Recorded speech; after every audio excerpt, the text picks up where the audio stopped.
You don't have to think about anything. There's nothing to think about. There's no problem to solve. There aren't situations. There aren't circumstances. There's no past. There's no future. This is all conceptual. Just thought. Now, if thoughts are there, that's okay. But you don't have to do anything with those thoughts. You don't have to do anything about those thoughts. You don't have to react to those thoughts. The problems, challenges, all the things that you're churning over in your mind, all those narratives about yourself, the storylines, you don't need any of it. They're thoughts. That doesn't mean you should reject the thoughts. It doesn't mean you should form another view or opinion that says, I am no thought.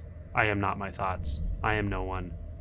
That's just more thoughts. That's a reaction to thoughts. Instead, we just leave them alone. We recognize the presence of thinking or consciousness. We recognize the presence of conscious experience, which is undifferentiated. It requires no grasping. It requires no formation. It requires no view forming or frame of reference. It's just spaciousness in one sense.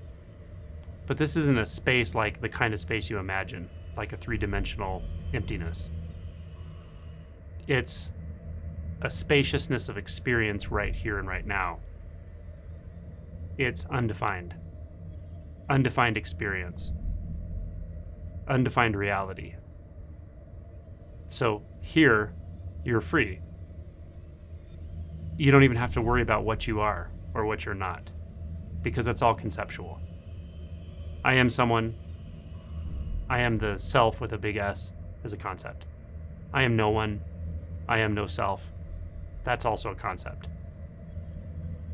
Don't get stuck in concepts. They don't really help, even if they're spiritual.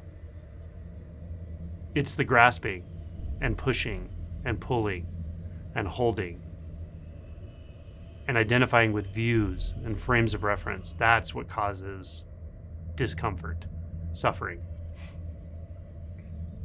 So when you realize you just don't have to do any of that it's not necessary to push and pull, that all of the ways you think about yourself and your life and your problems and your friends and your lovers and your enemies and your past and your future, all the ways you think about all of that is just one substance.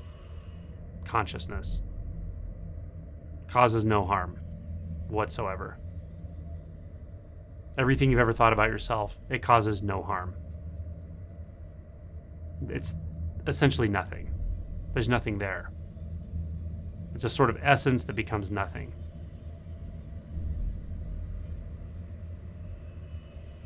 So how do we multiply thoughts?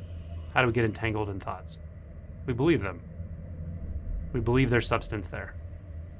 We believe there's something important there. Maybe we disidentify from some thoughts and then a certain thought comes and we're like, oh no, but this one's true. I really am feeling this way. This is really what's been happening with me lately. That I'm sure of. Right. Another thought. I'm lost. Another thought. I'm enlightened. Another thought. I'm liberated. Another thought. I'm confused. Another thought. I don't know if I should practice this way or practice that way. Another thought. So just let it all rest. You don't need any of it. Perhaps we could call this a sort of neutrality, but it's a great neutrality. It's a vast neutrality. It's an all-encompassing neutrality. Nowhere to go, not coming from somewhere. Not negating anything. When you don't negate anything with the mind, then you inherit the entirety. You inherit life, simplicity, non-hesitation, simple movement, simple rest, trust in yourself, in your movement, in your body, in formlessness, in life,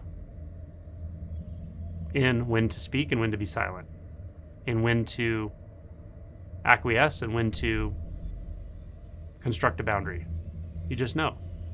Simple. So there's nothing to think about. That's the gist. And that no thinking aboutness, that space where we don't grasp or push or pull on thoughts, becomes a very enjoyable place. It's been called the mellow maturity of consciousness by Sakita. It's simplicity, innocence, non-grasping, without view, without expectation, without hesitation.